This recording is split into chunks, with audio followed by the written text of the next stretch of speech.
안녕하세요 여러분. 기아야구 채널에 오신 것을 환영합니다. 가장 빠르고 가장 뜨겁고 가장 풍부하게 경기 소식, 전략 분석, 흥미진진한 이야기와 독점적인 비하인드 스토리를 전해드립니다. 구독과 공유 부탁드려요. 이범호 기아 감독은 2023년 11월 오키나와 마무리 캠프에서 타격 코치로서 선수들과 함께하고 있었다. 당시만 해도 자신이 2024 시즌 팀의 감독 자리에 오를 것이라고는 전혀 예상하지 못했다. 그는 철저히 타격 코치로서의 역할에 집중하며 주축 선수들 외에도 1군 진입을 노리는 젊은 선수들의 타격 능력에 주목했다. 이 감독은 좋은 자질을 가진 선수들이 많다며 이들의 가능성에 대해 즐겁게 이야기하곤 했다. 이 시기 그의 말과 태도에서는 순수한 야구인의 열정과 선수들을 바라보는 애정이 묻어났다. 김도영이 본격적으로 폭발하기 전까지만 해도 기아 타이거즈는 장타력 부족이라는 숙제를 안고 있는 팀이었다. 좌우타를 가리지 않고 팀 전체적으로 장타를 기대할 자원이 마땅치 않았다. 내부 육성만으로는 해결이 어렵다고 판단해 외부에서 최영우와 나성범 같은 거물급 FA를 영입했지만 이들 다음을 책임질 장타 자원의 부재는 여전히 고민거리였다.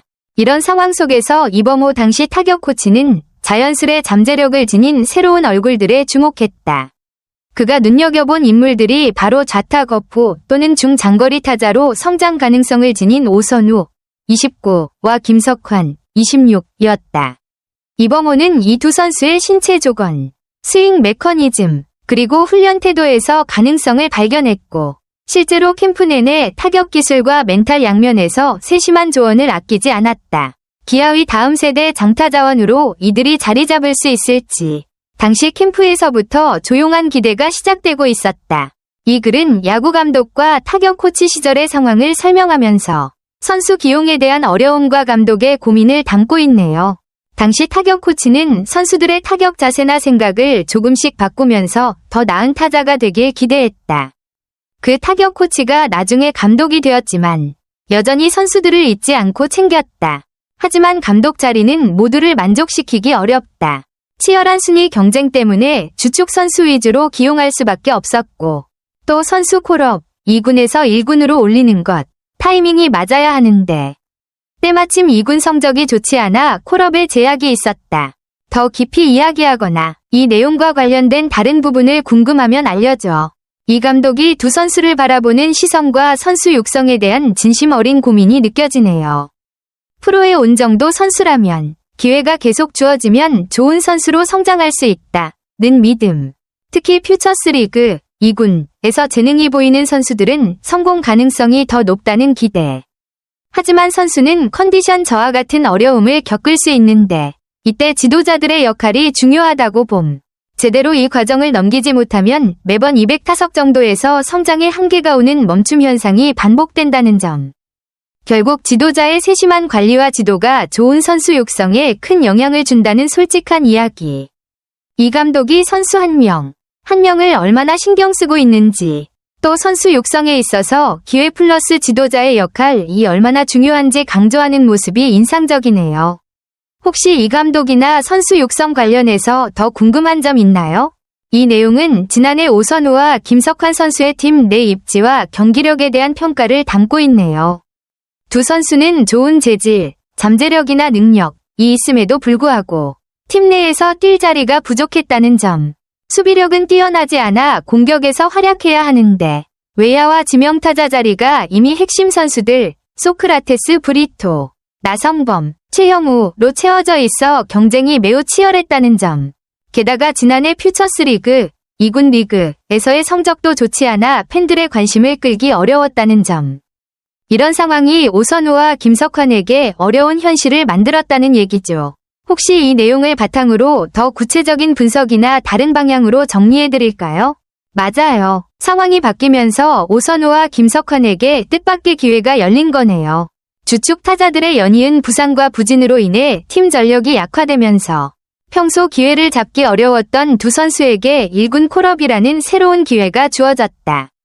특히 퓨처스리그에서 두 선수가 보여준 득점 생산력이 팀에 절실하게 필요해졌기 때문에 주전 선수들이 빠진 공백을 메우고 공격력을 끌어올려야 하는 상황에서 이들의 역할이 커졌다. 이런 흐름은 오선우, 김석환 입장에선 운이 따라준 동시에 기회가 왔다는 뜻이기도 하고요. 이 기회를 잘 살린다면 앞으로 입지가 더 탄탄해질 수도 있겠죠. 두 선수의 활약을 기대하는 팬들도 많아질 것 같네요. 혹시 이 선수들에 대한 앞으로의 전망이나 전략 쪽으로도 이야기해 볼까요? 오선우가 정말 이번 시즌 기회를 제대로 잡았네요.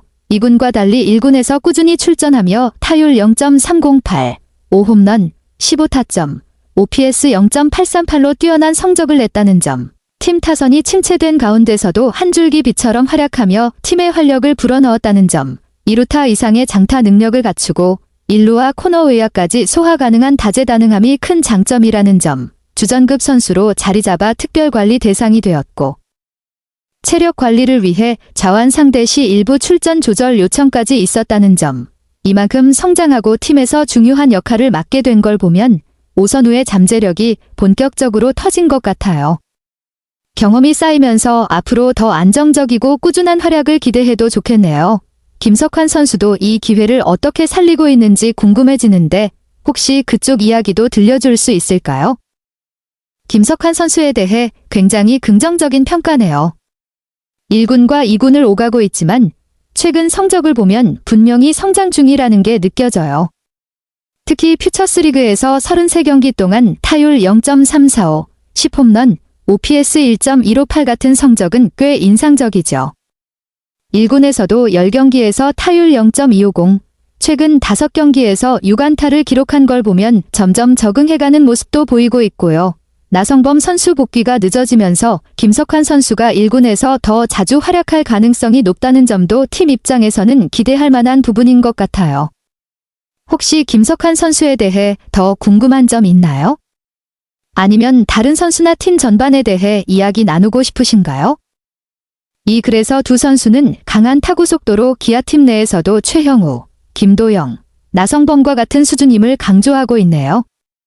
다만 아직 완성도가 더 필요한 신진 선수들이지만 이들의 1군 활약을 통해 팀 미래를 기대해 볼 수 있다는 점도 중요한 포인트고요. 특히 감독의 말처럼 신진급 선수에게 200타석 이상의 기회를 주는 건 쉽지 않기 때문에 적은 기회 안에서 얼마나 자기 자리를 확실히 잡느냐가 스타로 성장하는 관건이라는 점도 눈에 띄네요. 혹시 이 글에 대해 더 구체적인 해석이나 관련해서 궁금한 점 있으신가요? 아니면 이 내용을 바탕으로 다른 글 작성도 도와드릴 수 있어요. 이범호 감독님에 대한 이야기는 인내심과 각 개인의 잠재력을 믿는 것의 중요성에 대해 깊은 감동을 주었습니다. 오선우와 김석환 같은 젊은 선수들을 집중적으로 육성하는 것은 그의 일에 대한 헌신을 보여줄 뿐만 아니라 팀의 미래를 내다보는 전략적인 시각을 드러냅니다. 치열한 경쟁 속에서 누구나 기회를 잡고 비약적으로 성장할 수 있는 것은 아닙니다. 두 젊은 선수들이 보여준 성과는 이범호 감독님의 역할을 더욱 돋보이게 합니다. 그는 단순한 기술 전달자가 아니라 선수들을 올바르게 이끌고 정신적으로 지지하는 지도자입니다. 저는 이범호 감독님의 세심하고 진심 어린 관리와 오선우, 김석환 선수들의 끊임없는 노력 덕분에 2024 시즌에 팀이 확실한 발전을 이루고 눈에 띄는 변화를 만들어낼 것이라고 믿습니다. 이 이야기는 단지 축구 이야기가 아니라 한 사람이 어떻게 보잘것없어 보이는 잠재력에서 큰 변화를 만들어낼 수 있는지를 보여주는 인간 성장에 대한 교훈이기도 합니다. 안녕하세요. 그리고 모두 안녕히 계세요. 그동안 기아야구 채널을 항상 응원해주시고 함께해주셔서 감사합니다. 여러분 덕분에 이 여정은 정말 멋졌습니다. 구독과 공유도 부탁드려요.